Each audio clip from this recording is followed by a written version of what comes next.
Magandang araw mga kamaster. May tanggap na naman tayo kamaster. Isang Oppo. Ang sira niya ganito mga kamaster. Ang sira nito is yung tinatawag na bootloop. Panoorin nyo tong video na to mga kamaster. Mula umpisa hanggang dulo at ituturo natin step by step kung paano ayusin ang ganitong mga sira. Kaya tara na!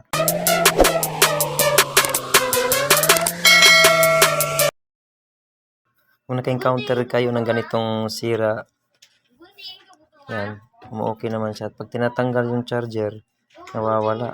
Pag binalik mo, yan, ganyan yung mangyayari mga kamaster. Yan, ganyan. Kung ano yung nakita kanina, ganito din yung nangyari yan. Pag ganyan yung sira mga kamaster, ito yung step na gagawin. Una, bubuksan mo na yun. Siyempre, ang back cover nitong cellphone.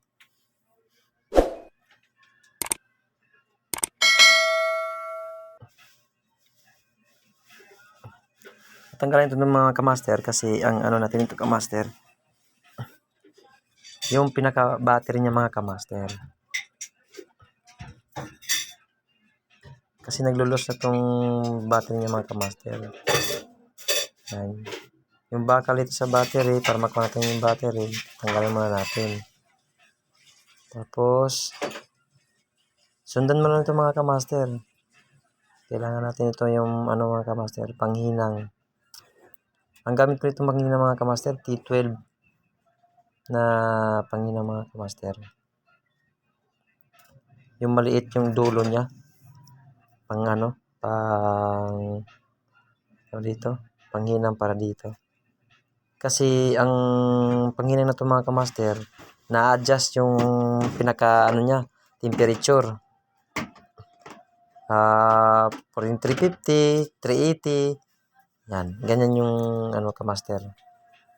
Itong ginagawa ko ngayon kamaster, ano to,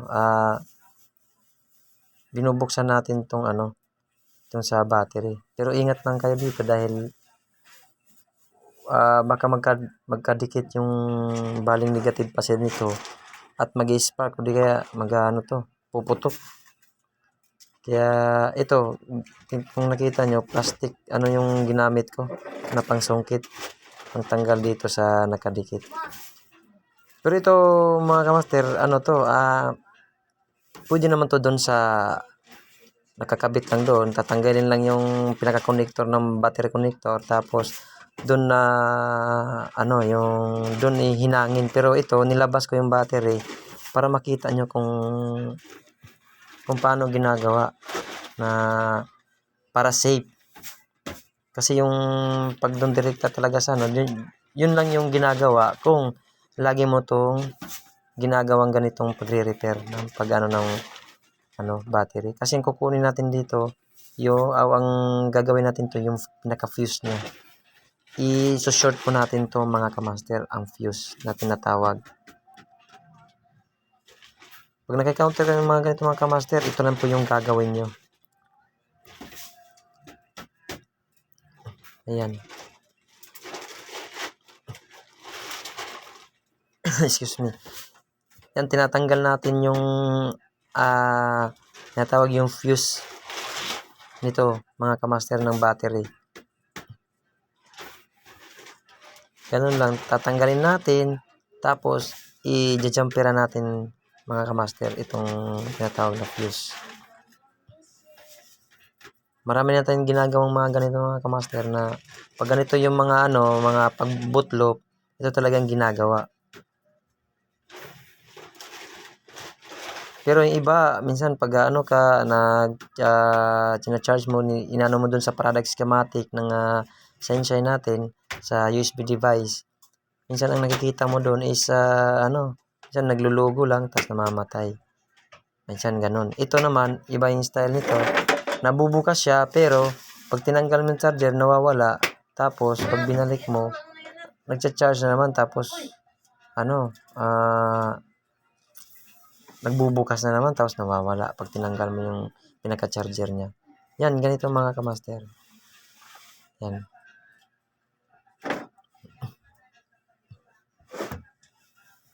Yan, tinisting na natin mga kamaster. Ayan, no. Okay na siyang kamaster. Diba? Na-short na natin yung ano, pero tinan mo master, wala siyang charger na ano. Yan, no. Okay. Nag-charge na mga master. Yan nyo. Nag-charge na siya. Ibig sabihin, tama yung ginawa natin. Okay.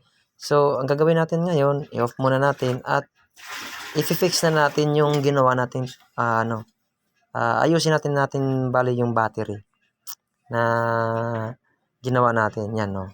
Ito, nakalaylay pa to. Ayusin na natin. So, natesting na natin yung tawag dito.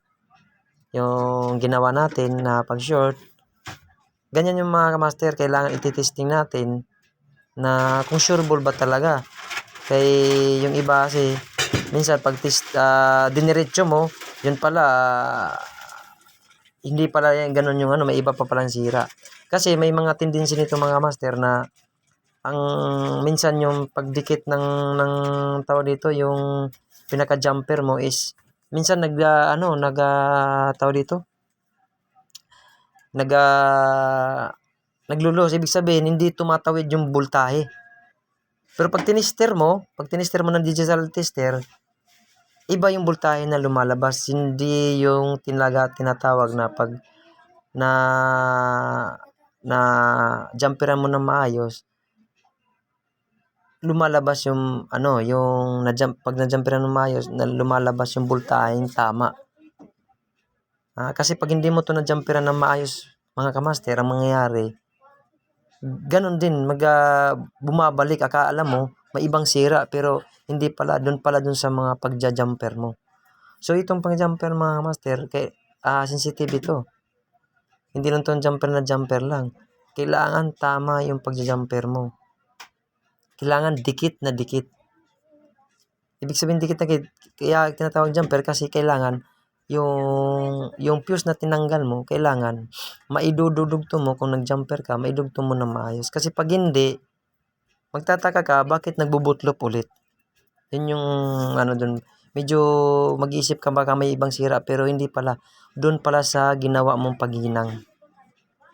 Kaya ganun mga kamaster. Itong ginagawa natin mga kamaster na natesting natin, ayos na. Ito, inayos na natin. At ginamitan ko to ng yung tinatawag na high temperature na tape para dito, para hindi talaga mag-short itong hininang natin. Ayan. Para safe po mga kamaster. Yan, ganun yung mga kamaster. Ayan, ito, ang ginagawa natin ito, ilidikit natin, iayusin natin. At, yan, ganyan no, mga kamaster. Para, iayos naman natin yung, para safe siya mga kamaster. Para safe na yung battery. Para pag natin, hindi siya basta-basta na nag-i-expose yung hininang natin. Yan ito, makikita nyo na nilagyan natin ng high temperature na tape para safe siya. Safe siya sa baka magdikit o mag-short dun sa ibang sa grounding na tinatawag. So dito makikita nyo medyo okay na. Tapos ikakabit na natin itong battery. Yan. Ito mga master, sure ball na ito. Kaya yan, ilalagay na natin i-fix na natin to, bali. Yan. Yan, ikakabit na natin mga kamaster. Tapos, ganyan mga kamaster. Yan, i-close na natin mga kamaster. Sasara na natin. Babalik na natin yung pati yung SIM card niya. Balik na rin natin. Para para matesting na natin. Yan, hindi, kung napapansin nyo, hindi na natin ng charger, pero yan yan lumabas na yung indicator niya mga kamaster, opo.